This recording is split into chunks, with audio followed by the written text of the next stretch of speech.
रांची में सीएम हेमंत सोरेन से मिली जेएससीए की नवनिर्वाचित टीम, सीएम को दी जेएससीए चुनाव से जुड़ी जानकारी। झारखंड के पूर्व सीएम चंपाई सोरेन ने राज्य सरकार पर साधा निशाना, राज्य सरकार को हर मुद्दे पर बताया विफल। देवघर में 21 मई को निकाली जाएगी कांग्रेस की संविधान बचाओ रैली, पूर्व कृषि मंत्री बादल पत्रलेख ने जानकारी दी। ऑपरेशन सिंदूर की सफलता पर मनाया जा रहा जश्न, जमशेदपुर में सैनिकों के सम्मान में निकाली सिंदूर यात्रा, विधायक पूर्णिमा समेत सैकड़ों महिलाएं हुई शामिल। हजारीबाग के बड़गांव में एसीबी की टीम ने की बड़ी कार्रवाई, राजस्व कर्मचारी को 3,000 रुपये घूस लेते हुए गिरफ्तार किया। नमस्कार, बहुत स्वागत है आप सभी का। मैं हूं आपके साथ ज्योति यादव। सीएम हेमंत सोरेन आज अपनी धर्मपत्नी और विधायक कल्पना सोरेन के साथ झारखंड आंदोलनकारी और सामाजिक कार्यकर्ता दिवंगत कपूर कुमार टूडू के सरायकेला खरसावा जिला अंतर्गत चांडिल के चिलगू चाकुलिया स्थित पैतृक आवास पहुंचे। यहां उन्होंने दिवंगत कपूर कुमार टूडू की तस्वीर पर माल्यार्पण कर भावभीनी श्रद्धांजलि अर्पित की। मुख्यमंत्री शोकाकुल परिवारजनों को मिलकर उन्हें ढांढस बधाया और ईश्वर से दिवंगत आत्मा की शांति और शोक संतप्त परिजनों को दुख सहन करने की शक्ति देने के लिए कामना की। और विदित होकर दिवंगत कपूर कुमार टूडू रिश्ते में मुख्यमंत्री हेमंत सोरेन के फुफेरे भाई थे। 6 मई 2025 को उनका निधन हो गया। वे अपने पीछे मां, पत्नी और 2 बेटे और एक बेटी छोड़ गए हैं।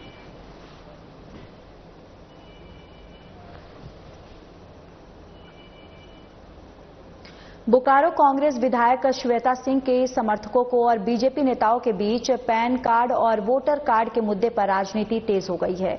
बोकारो की कांग्रेस विधायक श्वेता सिंह के खिलाफ बोकारो से बीजेपी के पूर्व विधायक बीरंची नारायण की ओर से राज्यपाल और डीसी को 2 पैन कार्ड और 4 आधार कार्ड सहित बीएसएल के क्वार्टर के बकाया राशि की जानकारी चुनावी हल्फनामा में छुपाने को लेकर दिए आवेदन के बाद से राजनीति अब तेज हो गई है।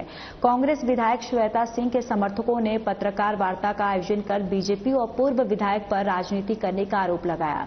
विधायक के समर्थकों ने बीजेपी नेताओं को रावण नहीं बनने की सलाह दी। बीजेपी के बोकारो विधानसभा के संयोजक कमलेश राय ने विधायक समर्थकों के आरोप पर जवाब देते हुए कहा कि विधायक की तरफ से किए गए अनुशंसा के काम का उद्घाटन और शिलान्यास विधायक कर रही है और अगर विधायक की ओर से चुनाव के दौरान किए गए वादे के मुताबिक बोकारो एयरपोर्ट और चास के पानी की समस्या के साथ स्थापित के छोटे गांव को पंचायत का दर्जा अभी तक दिला दी होती तो हम लोग विकास की बात समझते। वहीं विधायक के समर्थक चास प्रखंड के पूर्व 20 सूत्री अध्यक्ष महावीर सिंह चौधरी ने कहा कि पिछले 6 महीनों में जो विकास का काम बोकारो की कांग्रेस विधायक श्वेता सिंह कर रही हैं, इसे देखकर पूर्व विधायक और बीजेपी के लोग बौखला गए हैं।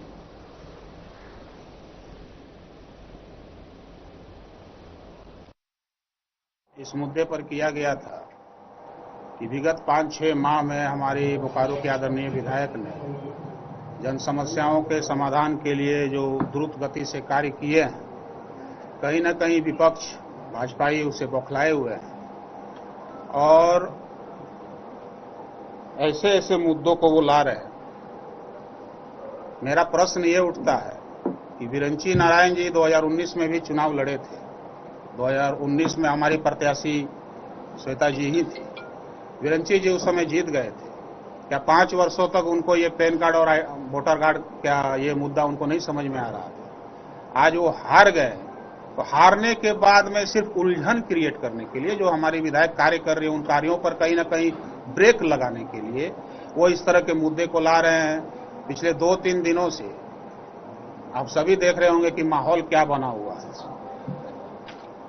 एक डॉक्यूमेंट्स का आरोप होता है, कुछ समझ में आता है कि चलो आपने लगाया, उसमें जांच होगा, सारा कुछ होगा, मैम भी आएंगी, अपना पक्ष रखेंगी। लेकिन उसके साथ साथ भाजपा के कार्यकर्ता अब कितना हद तक गिर गए हैं, आप सभी सोशल मीडिया में देख रहे होंगे कि अब निजी कमेंट करने लगे हैं। एक महिला अगर जीती है तो क्या पच नहीं रहा? तो इसलिए मैंने अपने शुरुआत में कहा था कि रावण बनने की चेष्टा मत करो।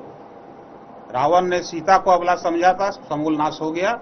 कहीं आपके साथ भी वैसा ना हो जाए। बोकारो में तो नाश हो ही चुका है, कहीं झारखंड में ना हो। भी आप लोगों ने सवाल किया वोटर आईडी और पैन कार्ड का, तो मैं ये जानकारी जरूर दे दूं कि पूर्व विधायक को मुंगेरी लाल के हसीन सपना नहीं देखनी चाहिए, वो उनको शांति से रहना चाहिए।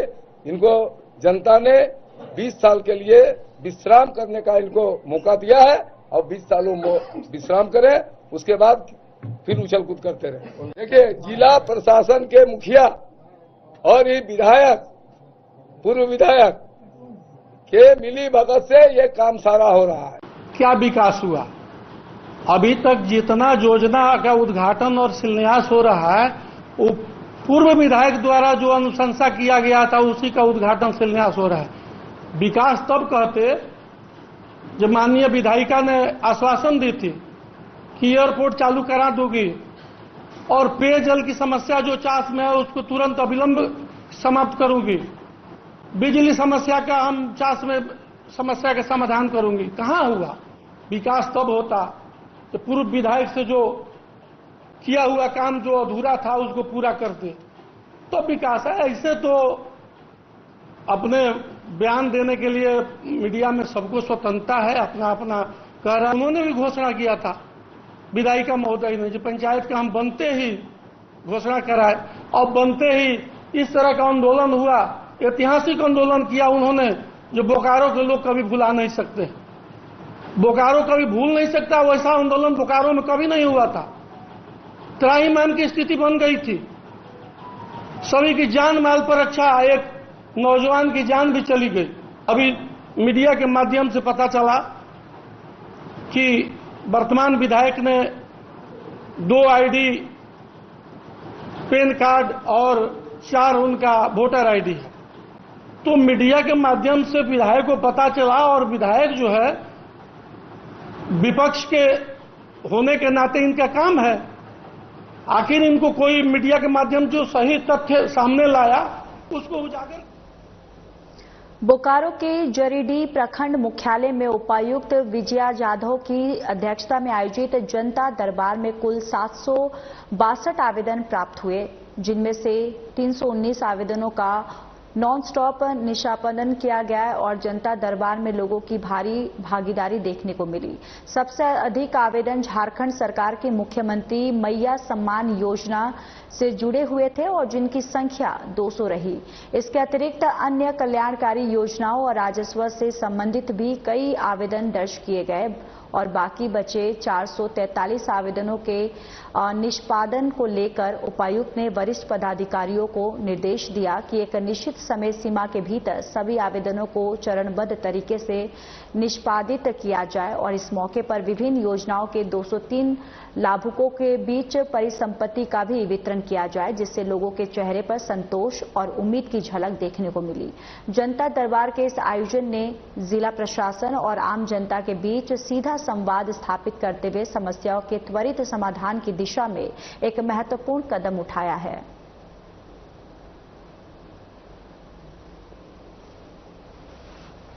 अंचल और प्रखंड का जनता दरबार लगा है। आप देख रहे हैं ऑलमोस्ट 1200-1500 के भीड़ में तादाद में लोग यहाँ पे आए हुए हैं। यहाँ अलग अलग विभागों का एक स्टॉल्स भी लगाए हैं, जिस स्टॉल्स के तहत जिन लोगों को जो जानकारी नहीं वो प्राप्त भी हो रही है, लोग यहाँ से फॉर्म भी भर रहे हैं और जिनके फॉर्म अपूर्ण थे या भरे नहीं है वो भी स्टॉल्स में जमा कर रहे हैं। मेनली जो रेवेन्यू से रिलेटेड, अंचल से रिलेटेड जो शिकायत आएगी, जैसे ऑनलाइन रसीद कटवाना हुआ या फिर जमीन की माफी से रिलेटेड कुछ हुआ है, पुनर्वास की जमीन से रिलेटेड कुछ अतिक्रमण के जो इशूज आए हैं, वो मेनली आज अंचल से रिलेटेड शिकायत आई है।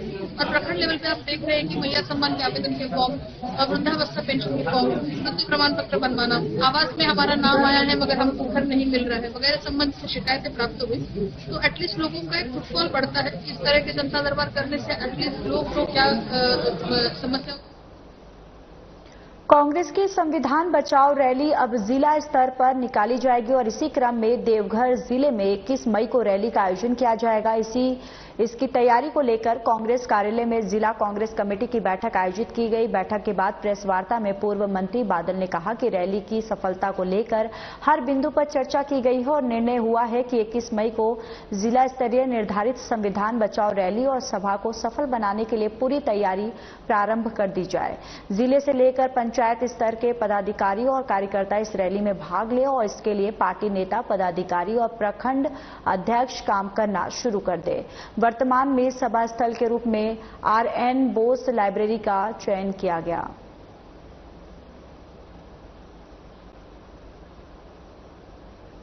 हजारीबाग जिले में जिला स्वास्थ्य समिति की ओर से स्थानीय नगर भवन में टीबी उन्मूलन कार्यक्रम 2025 के अंतर्गत एक विशेष समारोह और उन्मुखीकरण ओरिएंटेशन शिविर का आयोजन किया गया। इस कार्यक्रम का मुख्य उद्देश्य जिले में टीबी मुक्त पंचायतों को सम्मानित करना और टीबी उन्मूलन के प्रति जागरूकता बढ़ाना था। इस अवसर पर कार्यक्रम में मुख्य अतिथि के रूप में हजारीबाग की उपायुक्त नैन्सी सहाय उपस्थित रहीं। इस आयोजन का मुख्य मकसद था उन पंचायतों को सम्मानित करना जिन्हें हजारीबाग जिला के विभिन्न प्रखंडों में टीबी मुक्त घोषित किया गया है।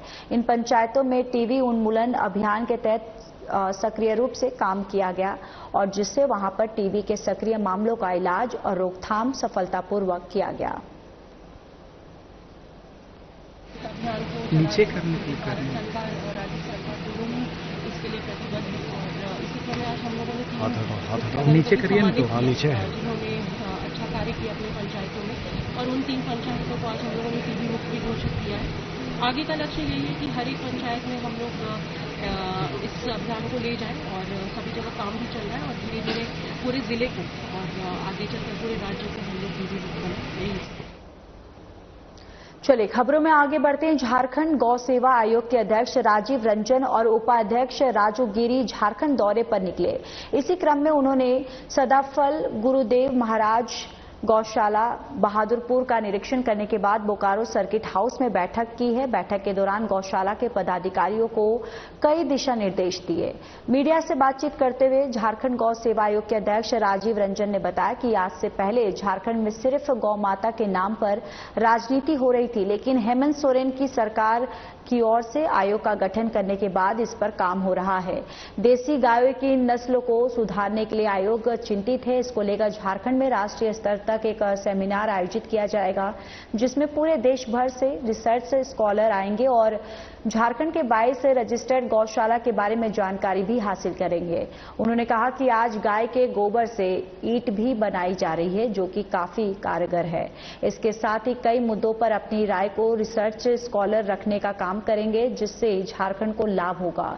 तो वहीं झारखंड गौ सेवा आयोग के उपाध्यक्ष राजू गिरी ने बताया कि झारखंड के 5 प्रमंडल में 10 हाइड्रोलिक एम्बुलेंस देने का काम किया जा रहा है।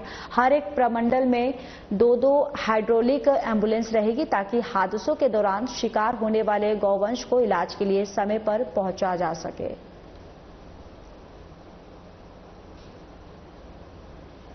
है कि हेमंत सोरेन जी के नेतृत्व में जब से ये संवेदनशील सरकार बनी, इस विषय को उन्होंने गंभीरता से लिया। इसके पहले सिर्फ और सिर्फ गो सेवा के नाम पर या गौ रक्षा के नाम पर इस राज्य में राजनीति हुई, कोई देखरेख नहीं हुआ।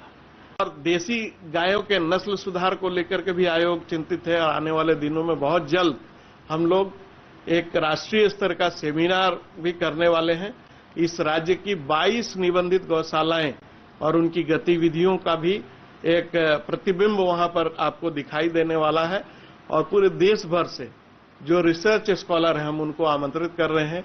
2 दिनों तक ये चलने वाला है। हजारीबाग में लगभग 100 परिवार का मुनका परिवार ने आज कानी बाजार स्थित मुनका बगीचा में नवनिर्मित भव्य मंदिर में श्री शिव परिवार, मां दुर्गा और पंचमुखी हनुमान जी की प्राण प्रतिष्ठा महोत्सव का सोमवार से अत्यंत श्रद्धा उल्लास वैदिक विधानों के साथ किया गया है और ये 7 दिवसीय धार्मिक आयोजन शहरवासियों के लिए आध्यात्मिक ऊर्जा से परिपूर्ण एक विशिष्ट अवसर बन गया है। प्राण प्रतिष्ठा महोत्सव की शुरुआत सुबह 8 बजे भव्य कलश यात्रा के साथ हुई। इस दिव्य शोभा यात्रा में सैकड़ों श्रद्धालु महिला पारंपरिक वस्त्रों में और सिर पर पवित्र जल से भरे कलश लिए शामिल हुई। ढोल नगाड़ों की गूंज, भगवा ध्वजों की लहराती आभा और वातावरण में गूंजते हर हर महादेव और जय माता दी के जय घोषों ने पूरे क्षेत्र को भक्तिमय बना दिया, जिसमें श्रद्धालुओं की आस्था और ऊर्जा देखते ही बन रही थी।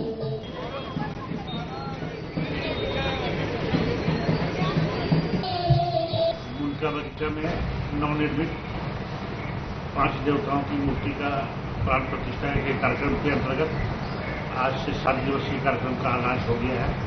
सबसे पहले इस घर में पवित्र कलश यात्रा का आयोजन किया गया, जिसमें 500 से अधिक महिलाएं पवित्र जल भरकर कलश अपने माथे पर लेकर पूरे नगर का भ्रमण की और 500 से अधिक पुरुष और बच्चे पूरे शहर का भ्रमण किए और जय जयकार के नारों से पूरा शहर गूंजयमान हो उठा और संध्या 4 बजे पवित्र अग्नि प्रज्वलित की गई और उस पवित्र अग्नि के प्रज्वलित के बाद से 7 दिवसीय हवन का संविधान।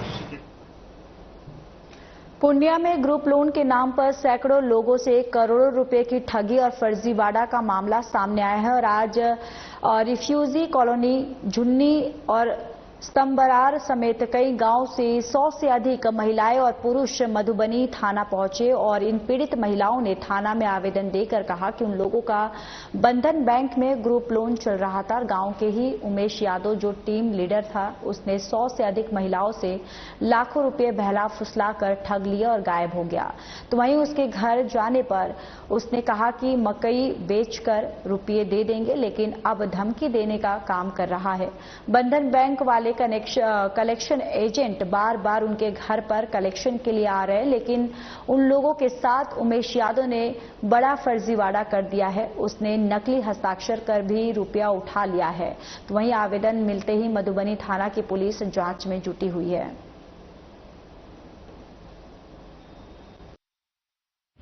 देखिए ना, झुन्नी इस्तेमाल का सारा A to Z घर ऐसा घर कोई नहीं बचा हुआ है कि वो लोग ग्रुप लेके उसको नहीं दिया है।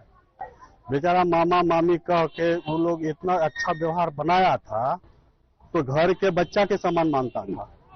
वो सारे लोग से ग्रुप उठवाया।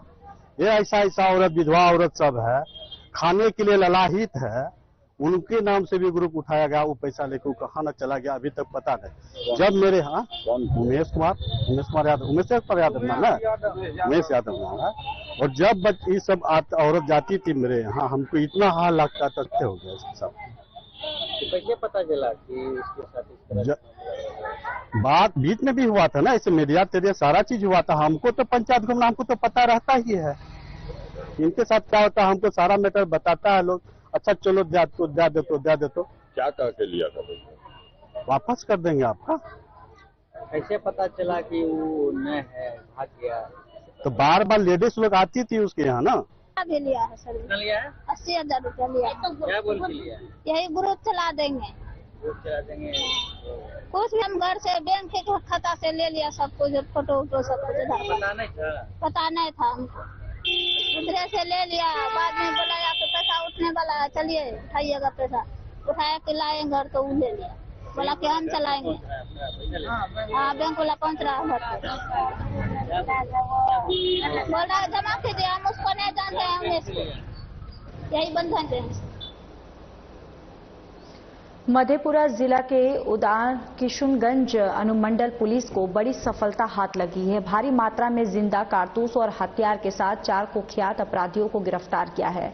साथ ही पूर्व मुखिया पति बम भगत हत्याकांड मामले का बड़ा खुलासा करते हुए इस मामले में अनुमंडल पुलिस पदाधिकारी अविनाश कुमार की ओर से प्रेस वार्ता आयोजित की गई। आयोजित प्रेस वार्ता में अनुमंडल पुलिस पदाधिकारी ने बताया कि आलमनगर के रतवारा थाना क्षेत्र में बीते 23 अप्रैल 2025 को पूर्व मुखिया पति संजय कुमार उर्फ बम भगत की अपराधियों ने गोली मारकर हत्या कर दी थी, जिस मामले में मधेपुरा एसपी डॉक्टर संदीप सिंह के निर्देशन में पुलिस की ओर से एक विशेष टीम का गठन किया गया और उक्त विशेष टीम की ओर से वैज्ञानिक अनुसंधान के जरिए घटना में शामिल सभी अपराधियों को गिरफ्तार किया है।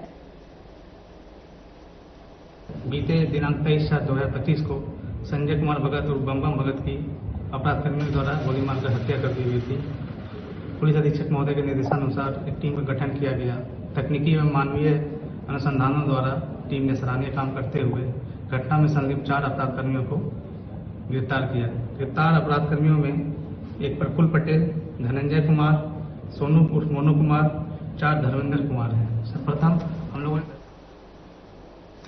गोड्डा के महागामा में मानव सेवा बैंक से जुड़े युवक को पुलिस ने गिरफ्तार कर लिया है। मामले की जानकारी देते हुए महागामा अनुमंडल पुलिस पदाधिकारी चंद्रशेखर आजाद ने बताया कि गुप्त सूचना मिली कि 2019 से 2020 में मानव सेवा बैंक नाम से महागामा में फर्जी बैंक संस्थान खोलकर अन्य बैंकों से अधिक ब्याज राशि देने का लाभ लुभावना झांसा देकर अनेकों लोगों से ठगी कर लाखों रुपए की गबन कर फरार हो गया था।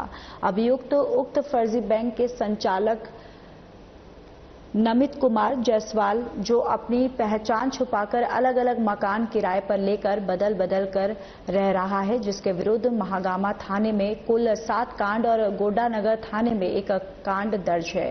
फिलहाल पुलिस ने आरोपी को गिरफ्तार कर जेल भेज दिया है। व्यक्ति जो महागामा थाना क्षेत्र का था, वो महागामा और गोड्डा के अन्य जगहों पे मानव सेवा बैंक नाम का एक फर्जी संस्थान खोलकर अन्य बैंकों से अधिक ब्याज राशि का भुगतान करने के बाद लोक लुभावन बातें बोलकर बहुत लोगों से पैसा ठग कर, और जब ये मामला उजागर हुआ तो ये फरार था।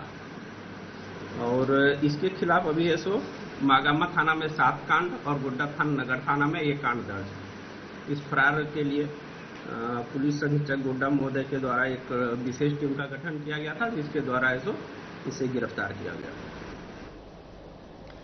खबर मसौढ़ी जिले के पुनपुन से है, जहां एसडीपीओ 2 कन्हैया सिंह और थानाध्यक्ष बेबी कुमारी अपराध पर नियंत्रण को लेकर हमेशा तत्पर है और इसी क्रम में उनके नेतृत्व में विशेष समकालीन अभियान के तहत पुनपुन थाना क्षेत्र के पकड़ी से एक युवक ऋतिक कुमार को हथियार समेत 19,000 रुपए के साथ गिरफ्तार किया गया है। पकड़े गए युवक के खिलाफ विधि सम्मत कार्रवाई करते हुए जेल भेज दिया गया है।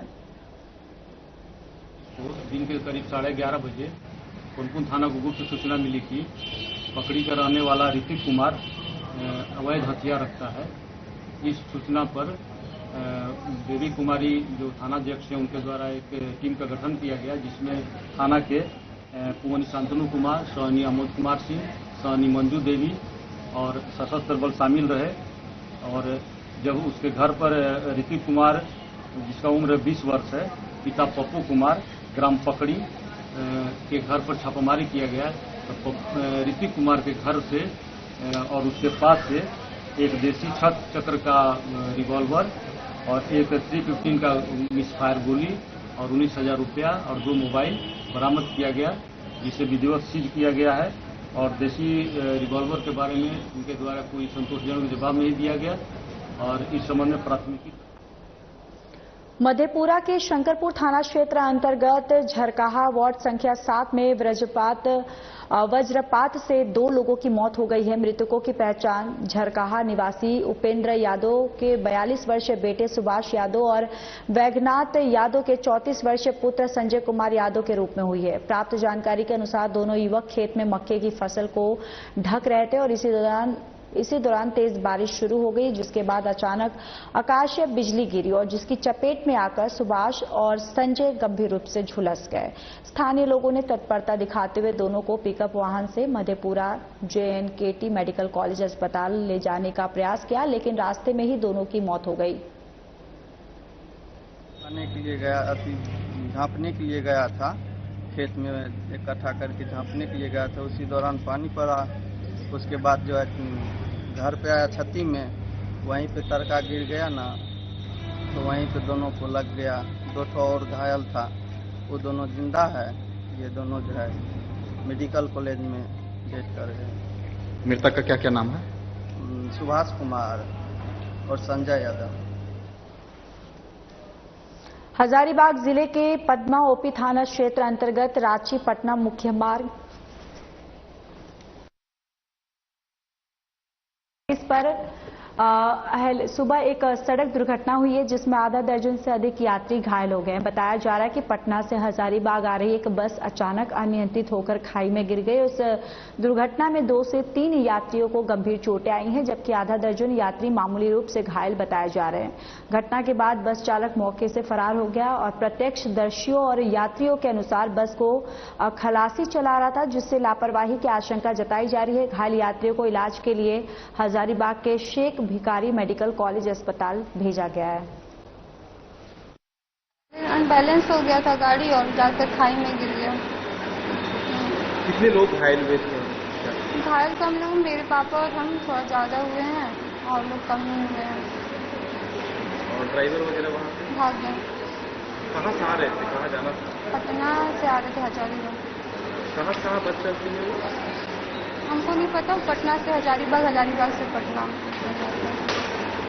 फिर क्या वहाँ कैसे फिर आप लोग यहाँ तक पहुँचे, क्या हुआ? नहीं तो वहाँ खोलने के लिए एक छड़ था तो वहाँ से तोड़ा गया। पश्चिमी सिंहभूम जिले के जैतनगढ़ नया बाजार स्थित एक घर के पीछे 2 सांप घंटों भर से अधिक देर तक नृत्य मुद्रा में रहे, जिसे देखने के लिए लोगों की भीड़ जो है उमड़ पड़ी। कोई दूर से लाल कपड़ा फेंक रहा था तो कोई वीडियो बनाने में लीन था। घटना घंटे भर बाद भीड़ देख दोनों सांप बिल में चले गए। लोग इसे भगवान का करिश्मा मान रहे थे और पूजा अर्चना करने लगे। इसके बाद चंपुआ से सपेरा मोहम्मद साज को बुलाया गया। उसने एक सांप को पकड़ लिया जबकि दूसरा नहीं मिल पाया। पकड़े गए सांप को रजिया आरक्षित वन क्षेत्र में छोड़ दिया गया है।